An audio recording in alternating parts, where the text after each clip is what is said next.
Friends, ఈరోజు నేను మన భూమి మీద ఉన్న భయంకరమైన గుహల గురించి చెప్పబోతున్నాను. వీడియో చాలా ఇన్ఫర్మేటివ్గా ఉంటుంది. స్కిప్ చేయకుండా మొత్తం చూసేయండి. ఫ్రాసెస్సీ కేవ్స్. ఇటలీ దేశంలోని మార్కే ప్రాంతంలో గంగా పట్టణం వద్ద ఫ్రాసెస్సీ గుహలు ఉన్నాయి. ఈ గుహలు యూరోప్లోనే అతిపెద్ద గుహ వ్యవస్థల్లో ఒకటి. 1971లో ఈ గుహలు కనుగొనబడ్డాయి. ఈ గుహల మొత్తం వ్యవస్థ దాదాపు 13 కిలోమీటర్లు విస్తరించి ఉంది. ఇందులో కొన్ని గుహలు 10 అంతస్తుల బిల్డింగ్ కంటే పెద్దవి. ఇందులో ముఖ్యంగా గ్రోటా గ్రాండే డెల్ వెంటో అనే గుహ చాలా పెద్దగా ఉంటుంది. ఈ గుహ 240 మీటర్ల పొడవు, 200 మీటర్ల వెడల్పు, 150 మీటర్ల ఎత్తుతో చాలా పెద్దదిగా ఉంటుంది. ఫ్రాసెస్సీ గుహల్లో స్టాలాక్టైట్లు, స్టాలాగ్మైట్లు శతాబ్దాల కాలంగా నీటి చుక్కల వల్ల ఏర్పడ్డాయి. ఇవి కొన్ని మానవ రూపంలో కనిపిస్తే కొన్ని గోపురాల్లాగా, కొన్ని జంతువుల్లాగా కనిపిస్తాయి. ఈ గుహ లోపల 1828లో నిర్మించబడిన శాంక్చురీ ఆఫ్ మాడోన్నా అనే ఒక చిన్న దేవాలయం కూడా ఉంది. ఈ గుహలో అనేక రకాలైన చాంబర్స్ ఉన్నాయి. గ్రోటా డెల్లే నోటోల్. ఈ గుహలో పెద్ద సంఖ్యలో గబ్బిలాలు నివసిస్తాయి. అందుకే దీని పేరు గబ్బిలాల గది అని కూడా పిలుస్తారు. గ్రోటా గ్రాండే డెల్ వెంటో. ఈ చాంబర్లో గాలులు ఎక్కువగా వీస్తాయి. ఇది 1971లో కనుగొనబడింది. దీని పేరు great cave of the wind అంటారు. దీని పొడవు దాదాపు 13 కిలోమీటర్లు. గాలి ప్రవాహం వల్ల నేమ్ వచ్చింది, ఎందుకంటే లోపల నిండుగా శీతల గాలి ఉంటుంది. ఇది ఫ్రాసెస్సీ గుహలలోనే ప్రధానంగా పర్యాటకులకు ఓపెన్ చేసే గది. అబిస్సో ఆంకోనా. ఈ గది అత్యంత అద్భుతంగా ఉంటుంది. దీని కొలతలు 150 మీటర్ల పొడవు, 120 మీటర్ల వెడల్పు, 200 మీటర్ల ఎత్తు ఉంటుంది. అంటే దగ్గరగా 10 అంతస్తుల భవనం అంతెత్తున్నమాట. సాలా డెల్లే క్యాండలైన్. ఈ గదిని కొవ్వొత్తుల గది కూడా అంటారు. దీనిలో వేలాది స్టాలాగ్మైట్లు కొవ్వొత్తులను పోలి ఉంటాయి. అందుకే దీని పేరు హాల్ ఆఫ్ క్యాండిల్స్ అని అంటారు. Red flute cave in China. ఈ రెడ్ ఫ్లూట్ కేవ్ చైనా దేశంలోని గులిన్ అనే నగరంలో ఉంది. ఇది దాదాపు 180 మీటర్లు పొడవు ఉన్న ఒక పురాతన గుహ వ్యవస్థ. ఈ గుహ సుమారు 1200 సంవత్సరాల నాటి క్రితం ఏర్పడింది. ఈ గుహకు రెడ్ ఫ్లూట్ కేవ్ అని పేరు రావడానికి ఒక కథ ఉంది. పూర్వం ప్రజలు గుహ బయట పెరిగే ఒక రకమైన ఎర్రటి గడ్డి నుంచి ఫ్లూట్లు తయారు చేసేవారు. అందుకే దీనికి ఆ పేరు వచ్చింది. ఈ గుహలో కూడా సహజంగా ఏర్పడిన రాతి నిర్మాణాలు కనబడతాయి. అనేక రకమైన స్టాలాక్టైట్లు, స్టాలాగ్మైట్లు రూపంలో ఉంటాయి. వాటి ఆకారాలు కొన్ని ప్యాలెస్లా, కొన్ని మానవ రూపాల్లో, కొన్ని డైనోసార్లలా కనిపిస్తాయి. మనం ఆ గుహల్లోని కొన్ని నిర్మాణాలు చూడగానే ఇవి సహజంగా ఏర్పడ్డాయా లేక ఎవరో చేశారా అనే అనుమానం వస్తుంది.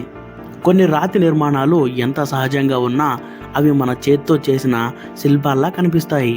తాంగ్ రాజవంశం కాలంలో ఈ గుహల్లో కొన్ని చీను అక్షరాలతో వ్రాతలు కనబడ్డాయి. అంటే దాదాపు 1200 ఏళ్ల క్రితమే ఈ గుహను సందర్శించినట్టు ఆధారాలు ఉన్నాయి. అయితే ఈ గుహ ఎందుకు మూసివేయబడిందో తెలియదు. 1940 దశకంలో తిరిగి ఇది మళ్ళీ గుర్తించబడింది. ఫింగల్స్ కేవ్. ఈ ఫింగల్స్ కేవ్ అనేది స్కాట్లాండ్లో ఉన్న ఒక అద్భుతమైన సహజ గుహ. ఇది స్కాట్లాండ్ యొక్క స్టాఫా అనే ఒక చిన్న దీవిలో ఉంది. దీని గురించి వింటే చాలామంది ఆశ్చర్యపోతారు, ఎందుకంటే దీని నిర్మాణం ప్రకృతే చేసినప్పటికీ అది మానవ నిర్మితంగా అనిపిస్తుంది. ఈ గుహ పూర్తిగా బసాల్ట్ రాళ్లతో ఏర్పడింది. ఇవి 6 కోణాల హెక్సాగానల్ ఆకారంలో ఉంటాయి. దీనిలో క్రిస్టల్స్లో ఉన్న రాళ్ళు జామితి ఆకారంలో ఉండడంతో ఇది మానవ నిర్మాణంలో అనిపిస్తుంది. కోట్లాది సంవత్సరాల క్రితం అగ్నిపర్వతాల క్రియల వల్ల లావా భూమిపైకి వచ్చింది. ఆ లావా వేగంగా చల్లబడినప్పుడు అది బద్దలై ఈ ప్రత్యేక ఆకారాలను ఏర్పరిచింది. ఈ గుహలోకి సముద్రపు అలలు నిండుగా వచ్చి వేగంగా తిరుగుతాయి. అందువల్ల ఒక రకమైన సంగీతంలా అనిపిస్తుంది. అందుకే దీనిని the cave of the melody అని కూడా పిలుస్తారు. ఈ గుహ పేరు ఫింగల్ అనే ఐర్లాండ్ ప్రజల పురాణాలలోని ఓ హీరో పేరు మీద వచ్చింది. స్కాటిష్ ఐరిష్ పురాణాలలో ఈ గుహ ఫింగల్తో సంబంధం ఉందని నమ్ముతారు. అతను ఓ మహాయోధుడిగా చెప్పబడతాడు. దీని నిర్మాణం చూసి చాలామంది ఇది మానవులు కట్టినదే అనుకుంటారు, కానీ ఇది పూర్తిగా సహజంగా ఏర్పడిన గుహ. ఇది ప్రకృతి యొక్క ఓ అద్భుత శిల్పకళ అని చెప్పవచ్చు. Son Doong cave. 2009లో హవార్ అనే బ్రిటిష్ జియాలజిస్ట్ ఈ గుహను ప్రపంచానికి పరిచయం చేశాడు. కానీ గ్రామస్తులు దీనిని అప్పటికే సాన్ డూంగ్ అనే పేరుతో పిలుచుకుంటున్నారు. దీని అర్థం పర్వత నదుల గుహ అని. ఈ గుహలో ఒక 10 అంతస్తుల భవనం కూడా నిలబడుతుంది. ఈ గుహ 200 మీటర్ల ఎత్తు, 150 మీటర్ల వెడల్పు, 5 కిలోమీటర్ల దూరం ఉంది. గుహలోని పై భాగం కొన్ని చోట్ల పగిలిపోయి వెలుగు లోపలికి వస్తుంది. ఆ చోట్ల పొడవాటి చెట్లు, ఆకుపచ్చ చెట్లు ఎదుగుతాయి. కొన్ని చోట్ల మేఘాలు కూడా ఏర్పడతాయి. అంతేకాకుండా ఈ గుహలో ఒక నది కూడా ప్రవహిస్తుంది. అది ఎక్కడికి పోతుందో ఇంకా తెలియలేదు. ఇక్కడ హ్యాండ్ ఆఫ్ డాగ్ అనే ఒక భారీ శిల్పం ఉంది. 70 మీటర్ల పొడవున్న స్టాలాగ్మైట్లు కూడా ఉన్నాయి. ఇవి భూమి నుంచి పైకి ఎదిగిన ఖనిజ శిలలు. ఈ గుహ కొన్ని దశాబ్దాలుగా గ్రామస్తులకు తెలిసినప్పటికీ బయట ప్రపంచానికి ఇది 2009లోనే తెలిసింది. ప్రతి అడుగు కొత్త ప్రపంచంలాగా అనిపిస్తుంది. అందుకే దీన్ని అనదర్ వరల్డ్ బెనీత్ ది ఎర్త్ అని పిలుస్తారు. యాక్టూన్ టునిచిల్ ముక్నాల్. బెలీజ్ అడవుల్లో ఉండే యాక్టూన్ టునిచిల్ ముక్నాల్ అనే గుహను మాయా నాగరికత సమయంలో బలిపీఠ గుహగా పిలిచేవారు. ఇది చాలా లోతైన గుహ. లోపలికి వెళ్ళాలంటే నీటి అడుగు దాటి వెనుకబడిన సొరంగాల మధ్యగా వెళ్ళాలి. ఇది పూర్తిగా చీకటి, చలి, నిశ్శబ్దంతో నిండి ఉంటుంది. ఈ గుహలో ఇప్పటికీ కనబడే 10 మందికి పైగా మానవ అవశేషాలు ఉన్నాయి. వీటిలో పిల్లల శవాలు కూడా ఉన్నాయి. కొన్ని అస్థిపంజరాల్లో తలలు పగిలిపోయినవి కూడా ఉన్నాయి. అంటే వారు బలి చేయబడ్డారని స్పష్టంగా తెలుస్తుంది. ఈ గుహలో ముఖ్యంగా కనిపించే శవం ఒక యువతి శరీరం. ఆమెను క్రిస్టల్ మెయిడెన్ అని పిలుస్తారు. ఆమె శరీరం మీద కాలక్రమంలో క్రిస్టల్ వంటి పొర ఏర్పడింది. అంటే ఈ గుహలో మనుషుల్ని బలి ఇచ్చేవారని అర్థమవుతుంది. ఈ గుహలో మాయా నాగరికత కాలానికి చెందిన పూజా పాత్రలు, బలి పూజల కోసం వాడిన పరికరాలు, విగ్రహాలు కనిపిస్తాయి. ఇవి పురాతన మత విశ్వాసాలను చూపిస్తాయి. ఈ గుహను బలి పూజల కేంద్రంగా వాడినట్టు ఆధారాలు ఉన్నాయి.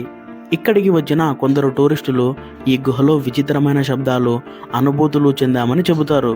ఈ భయంకరమైన గుహ పర్యాటకులను, పరిశోధకులను, పురావస్తు శాస్త్రవేత్తలను ఆకర్షిస్తోంది. Devil's Sinkhole. ఈ గుహ టెక్సాస్ రాష్ట్రంలోని రాక్ స్ప్రింగ్ అనే పట్టణంలో ఉంది.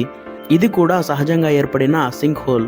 అంటే భూమి లోతులో ఏర్పడిన ఒక గూడు లాంటి గుహని. ఈ గుహ దాదాపు 120 మీటర్ల లోతుకు పైగా ఉంది. ఈ గుహ ప్రత్యేకత ఏంటంటే ప్రతి సంవత్సరం వేసవిలో సాయంకాలం సమయంలో ఈ గుహలోకి వేలాది గబ్బిలాలు ఒకేసారి వస్తాయి. ఆ గబ్బిలాలు చేసే శబ్దాలకు చుట్టుపక్కల వాతావరణం అంతా భయానకంగా ఉంటుంది. గుహలోకి వెళ్ళేకి పూర్తిగా అనుమతి లేదు. లోపల కొన్ని రహస్య మార్గాలు, గోడలు, చుట్టూ వచ్చిన శిలల ఆకారాలు కొన్ని మనిషి ముఖాల్లా అనిపిస్తాయి. కొందరు పరిశోధకులు గుహలోతుల్లోకి వెళ్ళినప్పుడు అకస్మాత్తుగా వారి ఫ్లాష్ లైట్లు ఆగిపోయినట్టు, శబ్దాలు వినిపించాయంటూ చెప్పిన రికార్డులు ఉన్నాయి. ఫ్రెండ్స్, నేను చెప్పిన ఈ 5 గుహల్లో ఏ గుహ మీకు ఇంట్రెస్టింగ్గా అనిపించిందో కామెంట్ చేయండి. ఇంకా ఎవరైనా మన ఛానల్ని సబ్స్క్రైబ్ చేసుకోకపోతే సబ్స్క్రైబ్ చేసుకొని బెల్ ఐకాన్ ఆన్లో పెట్టుకోండి. Love you all.